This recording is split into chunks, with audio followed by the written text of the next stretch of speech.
Bonjour. Hello. Hola. Marhaba bikoum. Sur le fil, Le podcast d'actu de l'AFP.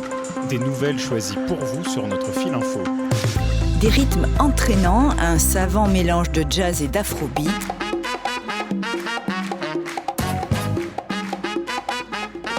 Vous écoutez Ezra Collective. Le groupe britannique a enflammé la scène du festival We Love Green le 7 juin dernier à Paris. En mars, il a été sacré meilleure formation musicale de l'année au Royaume-Uni lors des Brit Awards. La gloire est sans frontières. L'ancien président des États-Unis, Barack Obama, a même mis leur titre « God Gave Me Feet for Dancing » dans la liste de ses 25 chansons favorites de 2024. Et ces reconnaissances consacrent, selon le quotidien The Guardian, l'âge d'or du jazz britannique. Car Ezra Collective n'est pas seul. À Londres, une nouvelle scène artistique s'épanouit autour du jazz avec des artistes de divers horizons qui s'inspirent de musiques plus populaires telles que l'afrobeat, le hip-hop ou encore le reggae. Quelle est cette nouvelle scène du jazz britannique ? Comment Ezra Collective est-il arrivé à dépoussiérer le jazz et à séduire un public plus jeune ? Pour ce Sur le fil, on vous propose de trouver des réponses au rythme d'Ezra Collective avec des interviews de Stéphane Dorin, spécialiste de jazz et sociologue à l'Université de Limoges, Tim Wall, enseignant à l'Université de Birmingham, et le reportage de Jessica Howard Johnston du bureau de l'AFP à Londres. Un épisode préparé par Lauralie Margaléjo. Sur le fil. Ezra Collective, c'est un groupe de 5 musiciens qui font avant tout du jazz, mais pas que. C'est ce qu'explique Femi Koleoso, batteur et leader du groupe. Nos journalistes l'ont rencontré dans son studio d'enregistrement à Londres. Je suppose que nous avons tendance à le décrire comme de la musique jazz afrobeat. Vous savez, nous avons appris le jazz. C'est ainsi que nous avons en quelque sorte étudié et appris à jouer de nos instruments. Mais ensuite, on est d'abord tombé amoureux de l'afrobeat. C'était notre premier amour. Et fusionner les deux a été notre premier son. Mais à partir de ce moment-là, nous sommes tombés amoureux du hip-hop, du dub et du reggae. Et plus récemment de la salsa et de la musique latino-américaine. En ce moment, on a craqué pour la high life. Donc le jazz est notre base, juste parce que c'est avec le jazz qu'on a appris à jouer.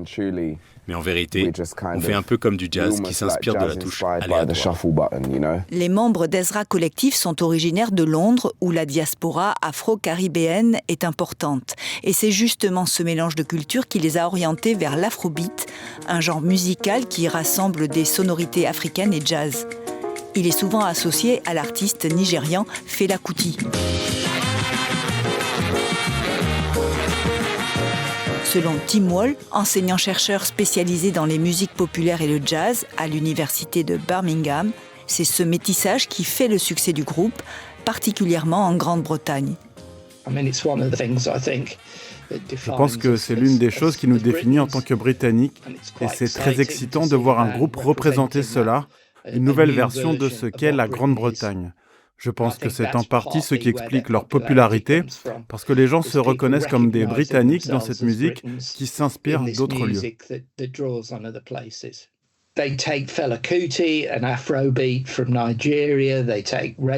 Ils prennent du Fela Kuti et de l'afrobeat du Nigeria, du reggae de la Jamaïque, du hip-hop, de la soul, du jazz de Grande-Bretagne, et ces musiques se mélangent toutes. Les choix sont faits pour dire « c'est ce que je suis musicalement, c'est comme ça que je suis culturellement, c'est ce que je suis en tant que Britannique ». C'est là la grande réussite d'Ezra Collective, redonner au jazz une dimension populaire. Preuve année, le groupe a remporté en 2023 le prestigieux Mercury Prize avec son album Where I Meant to Be, une première pour des artistes de jazz. Le jazz séduit une minorité de personnes, des gens qui s'y intéressent beaucoup, mais il s'agit d'une minorité.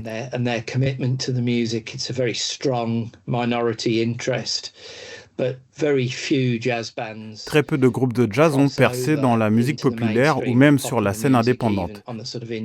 Mais c'est en train de changer. Je pense qu'il y a une plus grande reconnaissance et une plus grande popularité pour tout un ensemble de groupes, et Ezra Collective semble avoir le plus de succès. Selon Stéphane Dorin, sociologue à l'Université de Limoges et spécialiste du champ culturel, cette notion de popularité s'était quelque peu perdue. Le jazz est devenu au fil du temps une musique de plus en plus savante et de plus en plus blanche, de plus en plus cultivée, que ce soit au niveau des auditeurs que des musiciens. Le jazz, quand je grandissais, c'était cher. C'était difficile d'y accéder. Pour la plupart des clubs de jazz, l'entrée était trop chère pour moi. Et pas question de me payer un verre. Et donc l'idée, c'est que les gens sentent que c'est pour tout le monde. Que vous vous sentiez membre de l'upper class ou pas du tout. C'est pour vous. Et vous savez, il s'agit de retirer l'élitisme de tout cela.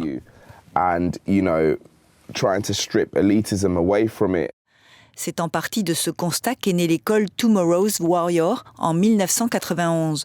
L'objectif de ses fondateurs, Gary Crosby et Janine Irons, était de rendre accessible l'apprentissage du jazz à des jeunes issus de milieux peu favorisés, ainsi qu'aux communautés africaines et caribéennes.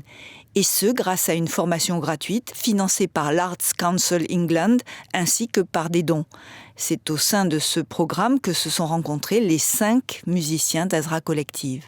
La formation s'adresse aux jeunes, âgés de 11 à 25 ans. Ils y suivent des cours d'instruments, d'improvisation et sont aussi accompagnés par des professionnels pour débuter leur carrière. Victime de son succès, l'organisme a cependant dû mettre en place une liste d'attente pour les jeunes musiciens qui souhaitent intégrer l'école. Et pour cause, la plupart des artistes de la scène jazz britannique sont passés par cette formation. Vous avez peut-être déjà entendu des morceaux de Shabaka Hutchings, du groupe Kokoroko ou encore de Nerija, tous issus de Tomorrow's Warrior. Tim Wall nous explique. It's like a youth club for kids, but instead of playing table tennis or table football, c'est comme un club pour les jeunes, mais au lieu de jouer au tennis de table ou au baby-foot, vous apprenez à jouer au jazz. Gary Crosby est l'un des plus importants musiciens de jazz britanniques des années 80. Sa famille vient de Jamaïque et il était vraiment intéressé par la façon dont on mélange le reggae et le jazz pour qu'ils apprennent à jouer du jazz en jouant ensemble avec des cours individuels. C'est une opportunité que ces enfants n'auraient pas eu autrement. La caisse claire et la grosse caisse sont jouées ensemble sur le 3e temps. Cette initiative a permis de créer une nouvelle scène de jazz en Grande-Bretagne. Elle s'illustre par des artistes jeunes issus de multiples origines et milieux sociaux. Ce qu'on a appelé la New British Scene en Grande-Bretagne, c'est une diversification de l'offre par rapport à ce qui existait auparavant, avec ce mixage de hip-hop, de free jazz, de calypso, etc., reggae, des choses très, très différentes mais fusionnées de manière intelligente et qui font appel à des publics peut-être un peu différents. Ça a permis d'ouvrir un peu à partir effectivement de la question de l'offre. Et l'offre entraîne aussi d'une certaine manière une modification de la demande.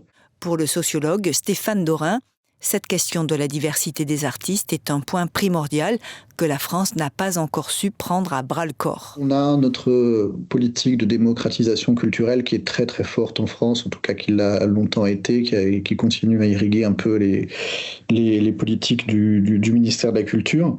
Du point de vue de la diversification des artistes, c'est un peu moins vrai parce qu'il reste quand même dans notre pays un certain élitisme de la formation, du diplôme de musique.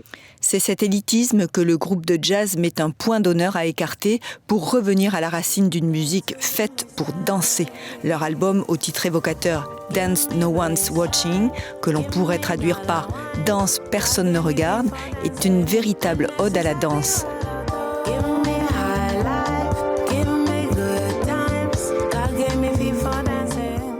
Le bassiste du groupe TJ Koleoso nous explique leur mantra. Notre devise, c'est « Laissez la fête commencer sur scène, puis nous invitons tout le monde à y participer ».